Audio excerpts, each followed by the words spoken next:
Assalamualaikum warahmatullahi wabarakatuh. Jumpa lagi bersama saya Adi di channel Ngulik Sejarah. Dan pada video kali ini saya akan kembali lagi membacakan suatu kisah misteri yang kali ini masih tetap berjudul yaitu pengalaman nyata teror di rumah dinas. Cerita kali ini memasuki part yang kedua ya teman-teman. Jadi untuk kalian yang belum menonton part sebelumnya, saya sarankan untuk kalian menontonnya terlebih dahulu. Ya supaya agar kalian ini paham dan juga mengerti keseluruhan alur ceritanya. Yuk, daripada kita lama-lama, daripada kita penasaran juga bagaimana kelanjutan ceritanya, mari kita langsung saja menuju ke ceritanya. Perhatikan baik-baik karena ceritanya akan segera saya mulai.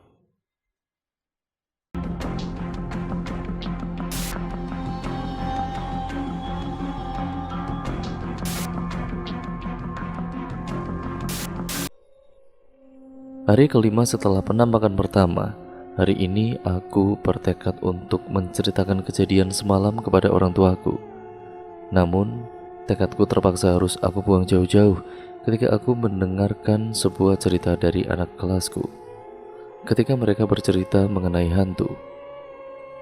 Ketika aku sedang beristirahat di kelas, aku melihat segerombolan anak kelas itu mulai membuat geng mereka sendiri dan memulai percakapan mereka seperti biasanya.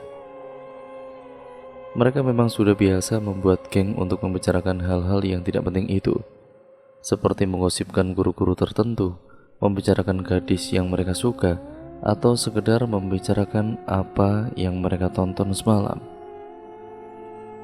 Aku yang memang terkenal sebagai anak yang pendiam tidak terlalu menghiraukan mereka. Aku duduk di pojokan belakang sembari memainkan kertas lipat yang aku buat secara acak, dan terkadang aku juga mencuri-curi apa yang mereka bicarakan. Yaitu pun jika ada hal yang membuatku tertarik. Oi, kemarin aku sama si Albert kan pergi main ke rumah si Fajar. Sama-sama tahu aja lah kita kan kondisi jalanan ke rumah Fajar itu gimana. Jelas Khalil dalam membuka pembicaraan hari ini. Lah iya, semak belukar aja isi jalan ke rumahnya kan. Emangnya kenapa? Belum juga ya diperbaiki jalanannya? Tanya Diki. Memang kondisi jalan untuk ke rumah Fajar ini sangat menyeramkan menurutku. Untuk rumahnya saja kita harus menempuh semak belukar yang cukup tinggi, yang berada di sisi kiri kanan sepanjang jalan. Kalau siang hari sih memang mungkin masih tampak biasa saja. Tapi kalau sudah malam hari lain lagi ceritanya. Jadi ketika aku dan juga Albert mau pulang dari rumah Fajar kan, aku melihat hantu sedang berdiri dekat semak-semak itu.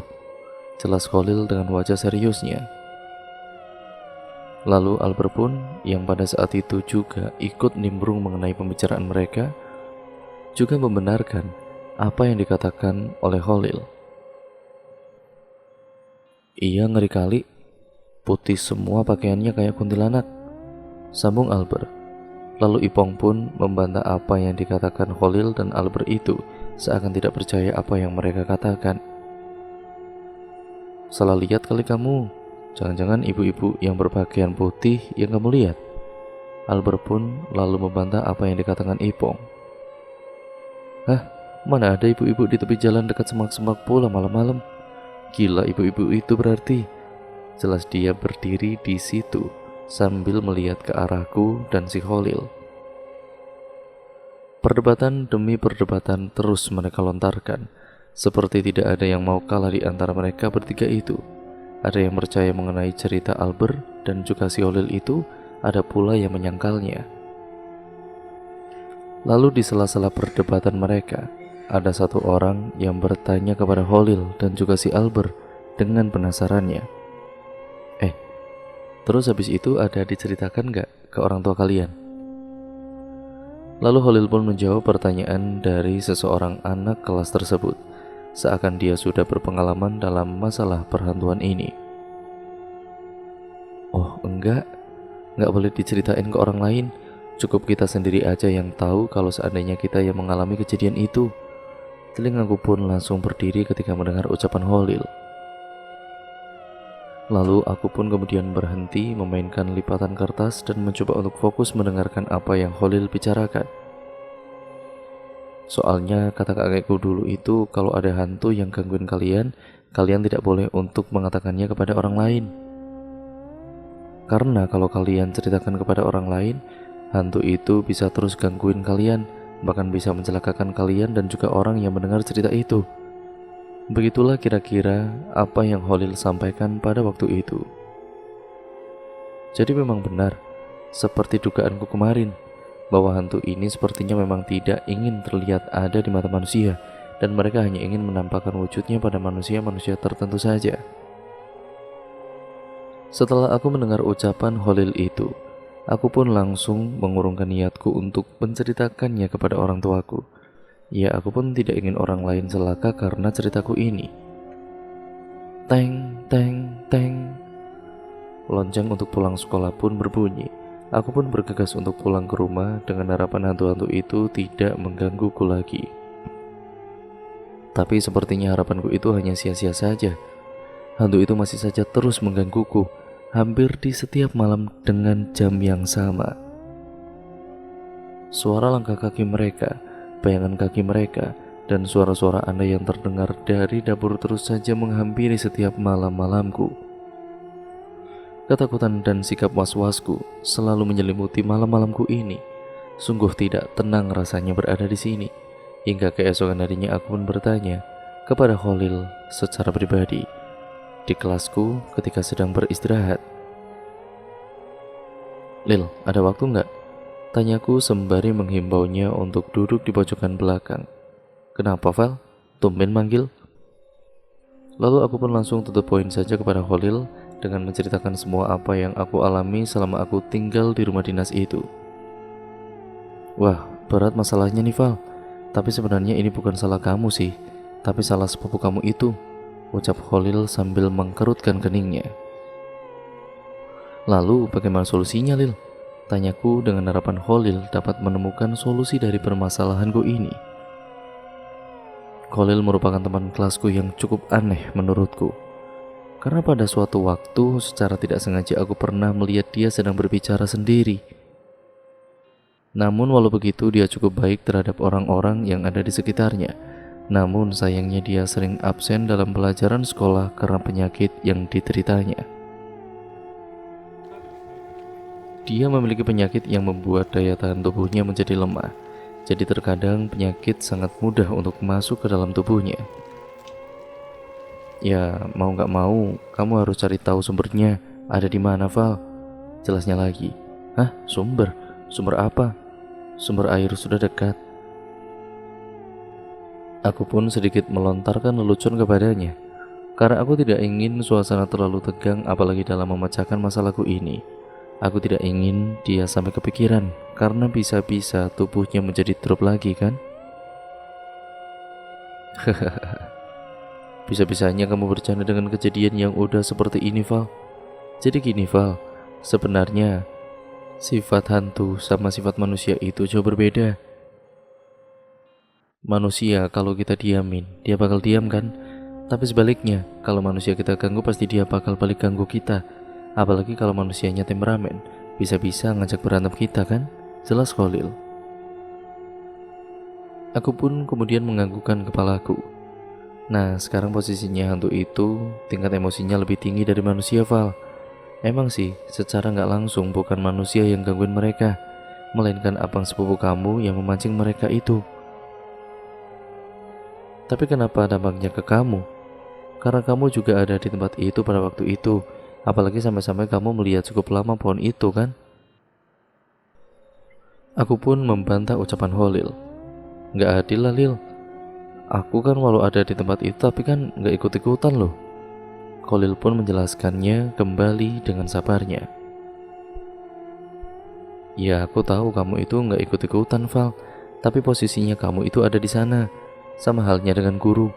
Kalau mereka liatin kamu nongkrong sama orang yang merokok, pasti kamu juga bakal kena kan, walau kamu nggak merokok, iya nggak?"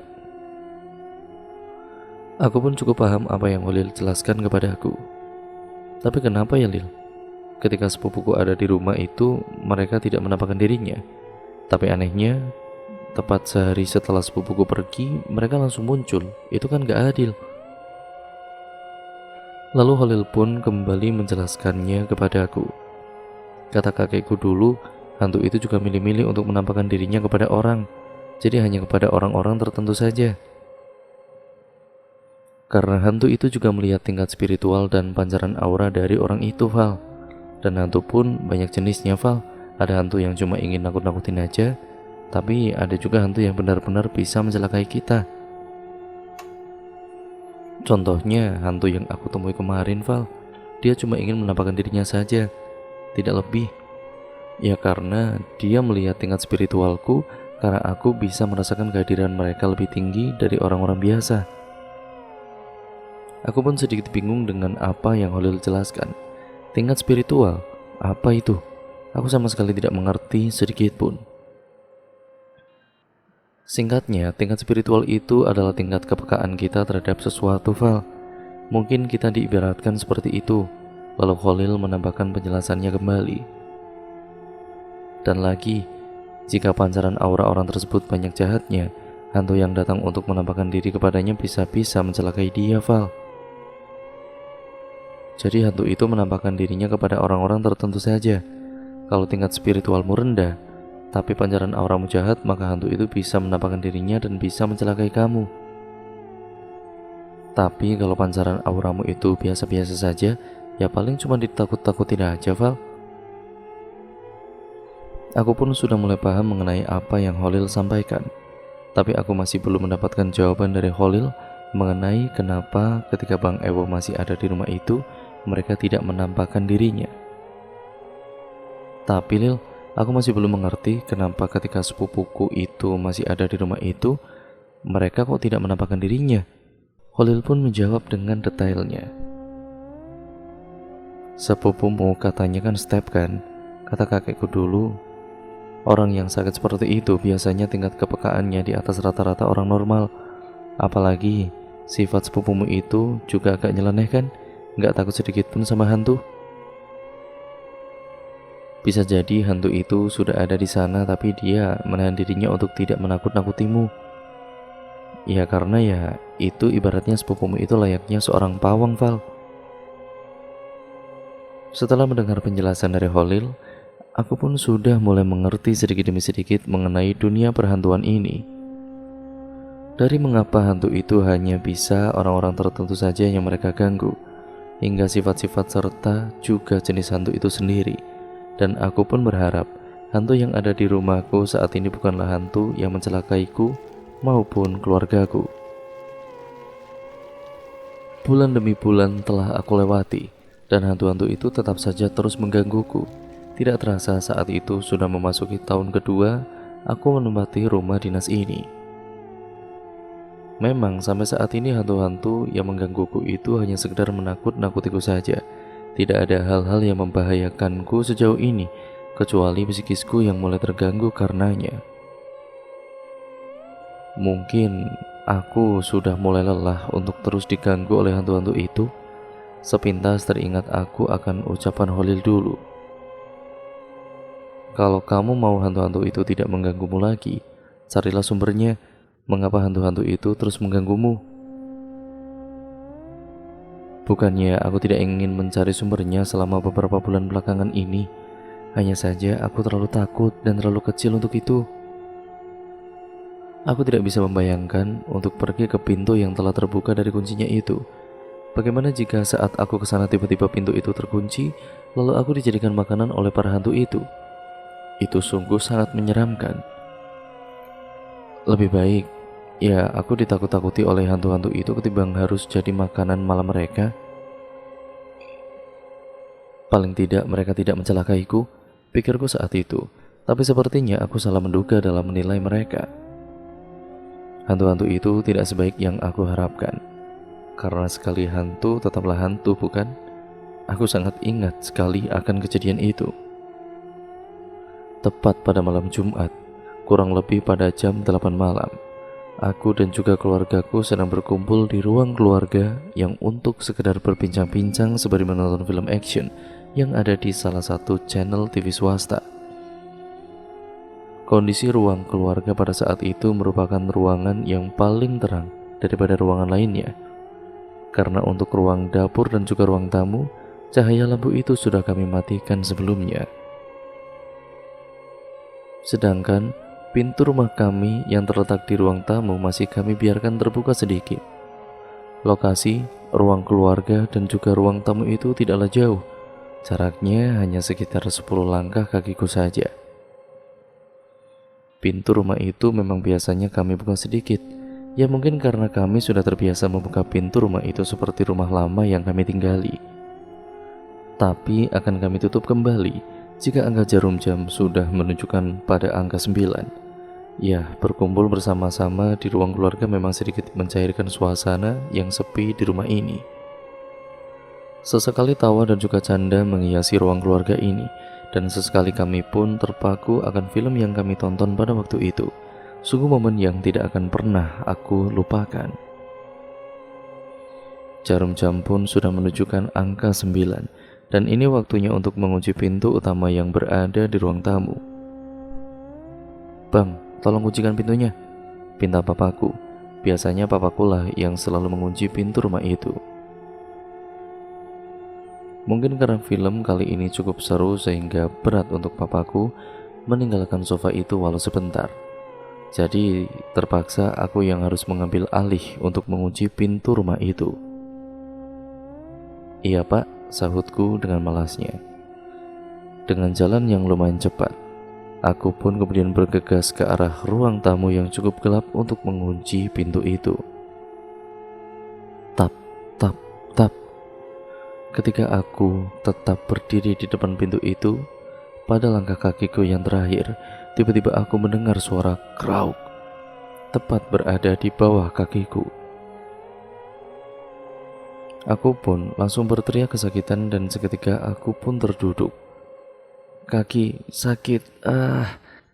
Dengan sigapnya keluargaku berlari kecil ke arah ruang tamu itu. "Kenapa bang?" tanya papaku dengan raut wajah yang bingung. "Gak tahu, kaki Val sakit banget, kayak habis nginjak sesuatu." Mendengar penjelasan singkatku itu, papaku lalu meminta mamaku untuk menghidupkan lampu ruang tamu yang berada di pojok dinding. "Astagfirullah, kok bisa kayak gini bang?" ucap papaku dengan cemasnya. Rasanya kakiku itu sangat-sangat sakit sekali. Saking sakitnya, lihat kaki sendiri saja aku tidak sanggup, karena pikiranku sudah terfokus untuk menahan rasa sakitnya ini. "Mah, cepat ambilin air dingin mah, bengkak ini kakinya." Mama dan juga adikku pun sibuk untuk mengambil air es ke dapur, sedangkan papaku mencoba untuk menenangkanku yang kesakitan kala itu. "Pak, kaki Val kenapa? Sakit sekali ini." Lalu papaku pun menopangku berdiri untuk dipindahkan ke sofa yang berada di ruang tamu itu. Bang injak tawon nih." Lantas aku pun melirik lantai yang berada di dekat pintu itu. Dan yang benar saja, aku melihat seekor tawon berukuran besar terbaring di sana. Ya aku pun makin panik dan ceritanku semakin besar. "Pak, ini airnya." Lalu papaku pun memegang kakiku dan memasukkannya ke dalam air yang sudah diisi es itu. "Bang, tenang bang, ini lagi diobatin," ujar mamaku sembari menenangkanku yang sedang panik itu. "Ini sakitnya menyengat mah, sakit sekali." Aku hanya bisa memejamkan mataku sembari mengeluh kesakitan. Sudah 5 menit kakiku direndam oleh air es itu, tapi tidak ada perubahan. Sakitku malah semakin menjadi-jadi. Melihat kondisiku yang seperti itu, papaku langsung bergegas mengambil kunci mobilnya dan kemudian membawaku ke tukang pijit guna untuk mengobati kakiku ini. Mama dan adikku pun juga ikut pergi menemani kami. Ketika kami semua sudah berada di dalam mobil yang terparkir tepat di depan pintu rumahku itu, pada saat itu posisiku berada di belakang sendirian karena posisi kakiku memanjang ke bangku. Aku melihat ke arah jendela di samping pintu itu. Entah kenapa pandanganku tidak mau lepas dari jendela yang gordennya sedikit terbuka itu. Aku memang tidak melihat apapun di jendela itu, tapi anehnya aku merasakan seperti ada yang sedang memperhatikanku dari jendela itu. Semakin mobil ini menuju ke gerbang depan rumah itu, semakin tajamlah pandanganku untuk melihat ke arah jendela itu sembari menahan sakitnya. Entah tekanan apa yang aku rasakan pada saat itu, Aku seperti benar-benar diperhatikan dan ditertawakan dari arah jendela tersebut. Suasana lingkungan yang gelap dan dikelilingi oleh pohon beringin yang sudah berusia puluhan tahun lamanya menambah suasana yang sangat mengerikan tersebut. Aku merasa ada sesuatu yang benar-benar jahat memperhatikanku di rumah itu. Apakah itu ulah mereka, hantu-hantu yang selama ini menakut-nakutiku? Tapi kenapa?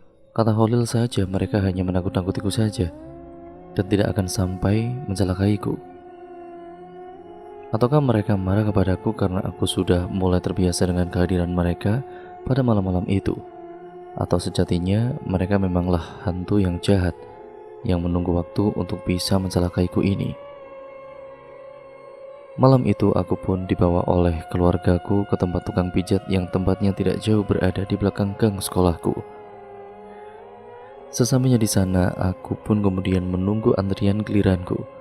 Malam itu jarum jam sudah menunjukkan ke angka 9:30, namun orang-orang yang mengantri untuk dipijit itu pun masih cukup ramai.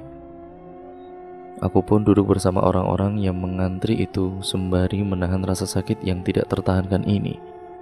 Kakiku pada saat itu rasanya benar-benar panas sekaligus sangat sulit sekali untuk digerakkan. Ditambah lagi penggaknya yang semakin menjadi-jadi membuatku semakin cemas. Belum sampai antrianku dipanggil, tiba-tiba orang yang duduk di sampingku menanyakan mengenai kakiku itu. "Nak, kenapa kakinya? Kok bisa sebengkak itu?" tanya kakek yang sudah berumur ini. "Ini kek, digigit sama lebah barusan," jawabku sembari menahan rasa sakit yang menyengat ini. "Pasti lebah jadi-jadian ya, Nak?" ujar kakek itu. Mendengar perkataannya, aku pun hanya bisa terdiam saat itu. Rasanya, semenjak aku menempati rumah dinas ini, banyak sekali hal-hal yang mistis yang terjadi di hidupku. Dari penampakan hantu hingga kakek-kakek yang seolah tahu mengapa kakiku menjadi bengkak seperti ini. Giliranku pun tiba. Aku pun maju ke depan untuk mendapatkan pengobatan dari tukang pijat tersebut. Perlahan-lahan tukang pijat itu mengoleskan minyak urutnya ke bagian kakiku yang bengkak itu. Rasa sakit pun aku tahan sembari merasakan pijatan dari tukang pijit tersebut. "Untuk beberapa hari ini, kamu diamin aja kakimu di rumah. Jangan banyak gerak-gerak dulu," ucapnya sembari mengakhiri pijatan tersebut. "Berarti nggak bisa ke sekolah dulu ya, Pak?" tanyaku. Tukang pijat itu pun mengangguk-anggukkan kepalanya. Lantas aku pun sedikit senang karena aku bisa libur dari sekolah untuk beberapa hari ini. Ia hitung-hitung mengistirahatkan bebanku dari tugas-tugas yang diberikan oleh guru sekolah. Setelah proses pijat-memijat pun selesai, aku bersama keluargaku pun kembali ke rumah dengan kondisi kakiku yang sudah tidak sesakit tadi. Selama di mobil, aku selalu teringat akan perkataan kakek itu. "Lebah jadi-jadian ya, Nak?" Kata-kata itu terus saja terngiang-ngiang di kepalaku. Ingin aku membantah perkataan kakek itu, bahwa ini tidak ada hubungannya dengan hantu-hantu itu. Tapi dengan apa yang aku rasakan di jendela itu, aku pun sedikit susah untuk menyalahkan perkataan kakek tersebut. Setidaknya aku di rumah. Aku pun ingin memastikan tentang lebah itu. Apakah benar apa yang dikatakan kakek itu bahwa lebah itu adalah lebah jadi-jadian? Setelah papaku membukakan pintu rumah itu, aku pun turut sembari berjalan dengan melompat-lompat dengan satu kakiku menuju ruang tamu itu. Yang benar saja, lebah yang tadinya aku injak seolah menghilang dalam sekejap. "Pak, kok lebah itu hilang, Pak?" tanyaku sembari melihat-lihat ke bawah lantai. "Udah terbang kali, Bang?" jawab papaku. Padahal aku yakin lebah yang aku injak itu sudah mati karena pijakanku. "Gak mungkin terbang lah, Pak. Tadi aja dia itu udah mati," bantahku dalam hati. Sekali lagi, bulu kutuku lagi-lagi merinding mengenai apa yang aku alami ini.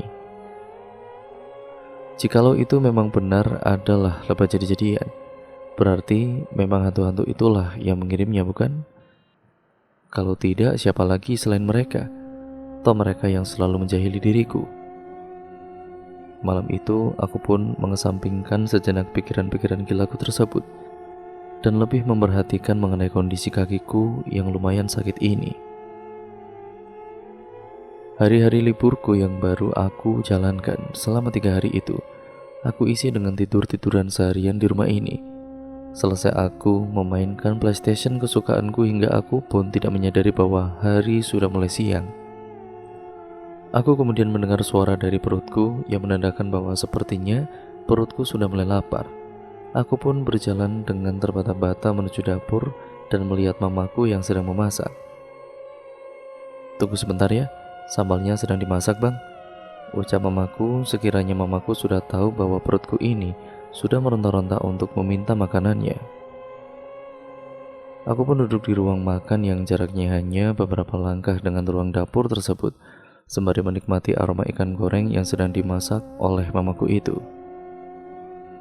"Duh, harumnya," ucapku dalam hati.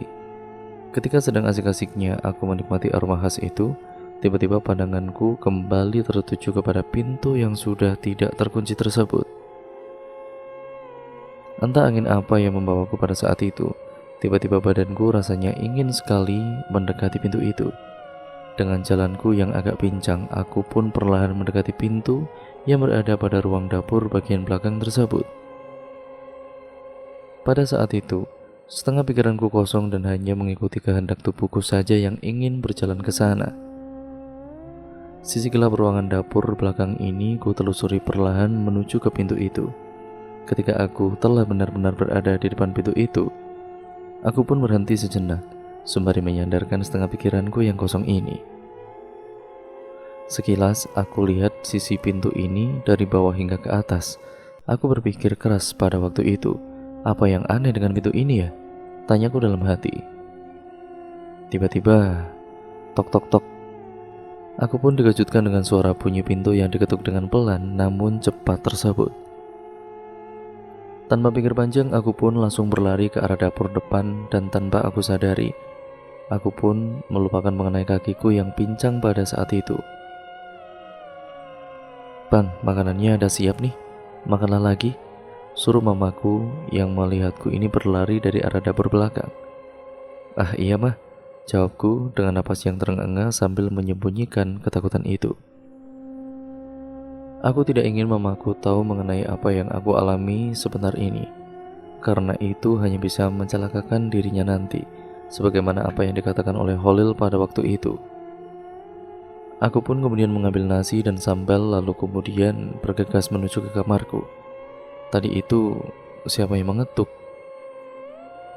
Bulu kutuku berdiri, badanku pun terasa bergetar, tetapi aku berusaha untuk tetap tenang agar mamaku tidak curiga padaku. Mengapa aku sangat ketakutan begini? Tidak lama setelah itu, aku pun mencoba untuk menanyakan kembali kepada diriku dan mengingat-ingat apa yang pernah telah terjadi. Kalau bukan hantu, pasti Bang Ewo.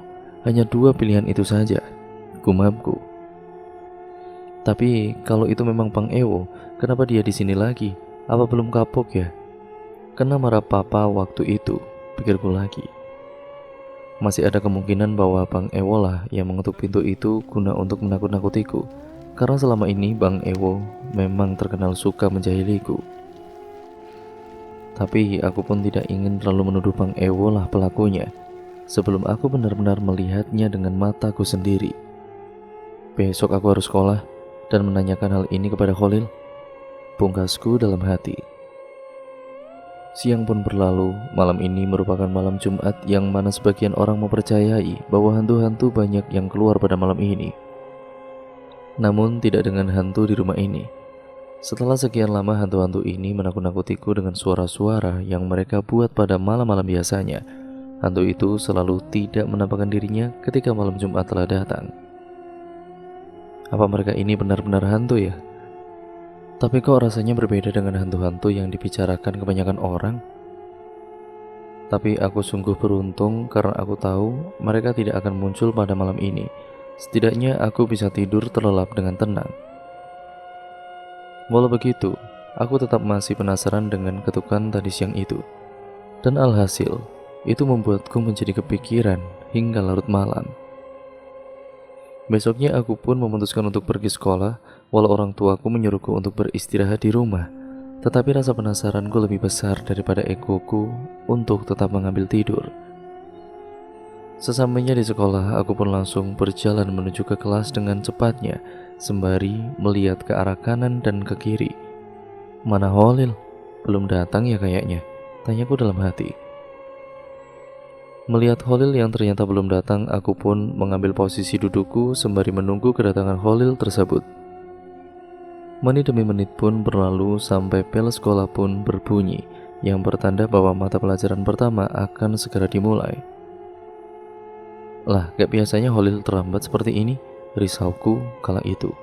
Lalu aku pun berbisik ke anak kelas yang ada di sampingku. No, tumben Holil telat ya? Tanyaku. Telat? Enggak lah Val, dia kan udah beberapa hari ini gak hadir. Aku pun terkejut mendengar pernyataan dari anak kelas itu. Waktu kamu gak sekolah, dia juga udah gak sekolah hari itu Val, tambahnya lagi. Kira-kira kenapa ya si Holil gak sekolah? Tanyaku guna memastikan bahwa Holil baik-baik saja. Guru sih bilang sakitnya kambuh lagi. Seperti yang telah aku ceritakan sebelumnya, bahwa kondisi Holil itu memang dari dulu tidaklah sehat. Ketahanan tubuhnya lebih rendah daripada kebanyakan orang pada umumnya. Aku pun cukup sedih mendengarnya, sehingga aku melupakan kepentinganku itu sejenak dan berusaha untuk mendoakan yang terbaik untuknya. Semoga cepat sembuh Lil, ucapku dalam hati. Aku ya sempat berpikir, apakah sakitnya itu ada hubungannya dengan hantu-hantu yang pernah bertemu dengannya ya? Karena seperti apa yang telah dia ucapkan sebelumnya. Kalau kamu menceritakan kejadian hantu kepada orang lain, hantu itu pasti akan mendatangimu dan bisa-bisa mencelakaimu serta orang-orang yang mendengarkannya. Sekilas aku pun terdiam akan pikiranku. Entah kapan semua ini akan berakhir, semua teror-teror ini, pikiran-pikiranku yang sudah mulai kacau ini, karena hantu-hantu itu terus membuat psikisku ini menjadi kacau pada saat itu. Apa yang aku alami pasti sedikit-sedikit akan aku kaitkan dengan hal-hal yang berbau mistis. Hari pun sudah menunjukkan pukul 4 sore dan bel sekolah pun telah berbunyi yang menandakan bahwa sudah waktunya untuk pulang ke rumah. Tetapi sayangnya hari ini aku tidak bisa pulang cepat karena kebetulan hari ini adalah jadwal piketku. Aku izin gak piket hari ini ya, kakiku masih sakit, ucapku dengan harapan aku bisa pulang cepat dengan alasan itu. Ya gak bisa gitulah. Ke sekolah aja udah bisa, masa piket gak bisa? Mending gak usah ke sekolah tadi Val. Lagian yang piket kan cuma kita berdua doang, ucapnya sungguh perkataan yang menusuk. Aku yang sudah agak bad mood itu terpaksa menjalankan tugas piket itu. Bangku demi bangku aku susun dengan rapi, dan satu persatu isi dalam meja aku keluarkan agar si Le itu bisa menyapunya dengan bersih. Ketahuan kali anak-anak di sini piketnya gak bener. Masa sisa-sisa sampah dari minggu kemarin masih aja menumpuk? Kesalku sembari melihat tumpukan sampah yang ada di bawah mejaku minggu lalu masih ada di sana. Di saat aku sedang mengeluarkan isi yang ada di bawah meja itu, terlihat pada meja Holil ada sebuah coretan yang membuatku penasaran untuk membukanya. Pasalnya kertas itu dilipat dengan rapi dan di atasnya terdapat tulisan, "Bagi yang mengerti, tolong dibuka." Awalnya aku kira itu hanyalah sebuah surat cinta yang ditunjukkannya untuk gadis yang dia sukai di kelas ini, tapi ternyata bukan. Terdapat coretan dan juga gambar-gambar yang aneh yang dibuat di kertas itu. Sungguh pada saat itu aku tidak mengerti dengan gambar apa yang dia buat pada kala itu. Terlihat seperti teka-teki dan juga sepertinya surat itu ditunjukkan bagi seseorang yang mengerti akan hal itu dengan harapan bisa memecahkannya. Jujur saja aku sama sekali tidak mengerti apa yang digambar oleh Holil itu. Mungkin surat itu tidak ditunjukkan bukanlah untukku, melainkan untuk orang lain, gumamku pada saat itu. Kalau itu untuk orang lain, sepertinya juga tidak mungkin. Kertas ini dibuat pasti dari sebelum dia sakit, dan itu sudah dari beberapa hari yang lalu. Tapi sampai sekarang belum ada yang menyentuh apalagi membaca surat ini selain diriku. Karena kalau sudah ada yang menyentuh surat ini pasti akan dibawanya pulang. Analisisku pada saat itu. Lagi pula, gambar itu cukup menyeramkan untuk dia berikan kepada orang lain. Setelah aku tiba di rumah, aku pun langsung mengambil gambar yang telah aku bawa dari sekolah itu. Sekilas gambar itu tampak menyeramkan menurutku, dan juga penuh dengan teka-teki di dalamnya. Ya mengapa tidak? Yang aku lihat pada gambar itu adalah sebuah rumah di tepian sungai, dan ada sebuah jembatan roboh yang menghubungkan antara jalanan ke rumah tersebut. Suasananya pun dibuat pada malam hari, tampak bintang dan juga bulan yang menghiasi langit itu. Lalu ada seorang anak yang sedang berdiri di seberang jalan dekat dengan jembatan roboh itu, sembari melihat ke arah rumah tersebut, seakan dia ingin pergi untuk ke rumah itu. Dan aku juga melihat di sisi tepian sungai itu ada sebuah kayu yang ukurannya tidak terlalu besar.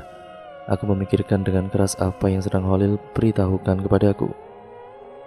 Rumah siapa itu? Mengapa ada jembatan yang roboh? Dan yang paling membuatku ganjal adalah anak itu. Siapa anak yang Holil maksud pada kabarnya itu? Seharian aku memikirkan teka-teki itu dengan amat kerasnya. Tapi hasil yang aku dapatkan nihil.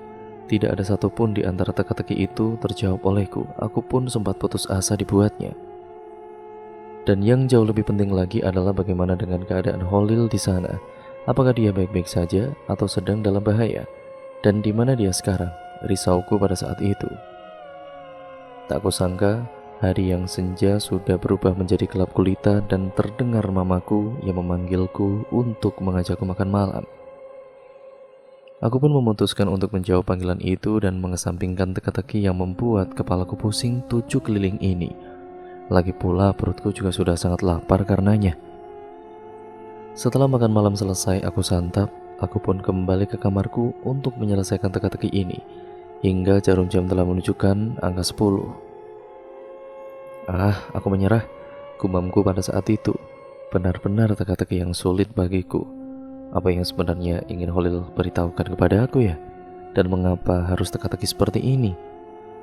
Seharusnya kan dia tahu aku paling bodoh dalam menyelesaikan teka-teki, apalagi memikirkan sesuatu perkara yang sama sekali tidak aku mengerti. Dengan keputusasaan itu, aku pun menutup lembaran kertas ini dan memasukkannya kembali ke dalam ranselku. Dan kantuk pun mulai menyelimuti tubuhku. Malam itu aku berbaring seperti malam-malam biasanya, dan terkadang masih terdengar langkah-langkah kaki yang berlari kecil itu lengkap dengan gesekan antara wajan dengan spatulanya. Sudah beberapa bulan ini aku selalu mendengar suara aneh itu, dan sepertinya aku sudah mulai terbiasa dengannya. Aku pun sudah mulai tidak penasaran lagi dan memilih untuk tidak melihat bayangan-bayangan itu lewat ventilasi pintu tersebut. Mungkin kalau aku mengabaikan mereka, mereka akan berhenti dengan sendirinya, pikirku dalam hati, dan aku pun mencoba untuk rileks dan memejamkan mata. Sungguh lelah hari ini. Ya, karena saking lelahnya mereka pun terabaikan olehku. Mungkin aku tertolong oleh teka-teki ini yang membuatku sedikit tidak peduli dengan kehadiran mereka. Dan cerita pun akhirnya berlanjut lagi ke part yang selanjutnya ya teman-teman, yaitu part yang ketiga nanti. Jadi untuk kalian yang penasaran bagaimana akhir dan juga kelanjutan dari kisah ini, kalian harus tetap stay tune terus di channel ini ya teman-teman. Jangan lupa like, comment, dan share seperti biasanya yang banyak, ya karena itu membantu channel ini berkembang ya teman-teman. Jangan lupa untuk kalian subscribe juga untuk kalian yang belum. Nyalakan tombol lonceng notifikasinya agar kalian tidak ketinggalan video terbaru selanjutnya dari channel ini. Sekian dan terima kasih atas perhatian kalian. Kurang lebihnya mohon maaf, video ini saya akhiri. Sampai berjumpa di video terbaru selanjutnya ya teman-teman, yaitu part terakhir dari kisah ini, dan juga video yang akan membawakan cerita-cerita menarik selanjutnya. Sekian, wassalamualaikum warahmatullahi wabarakatuh.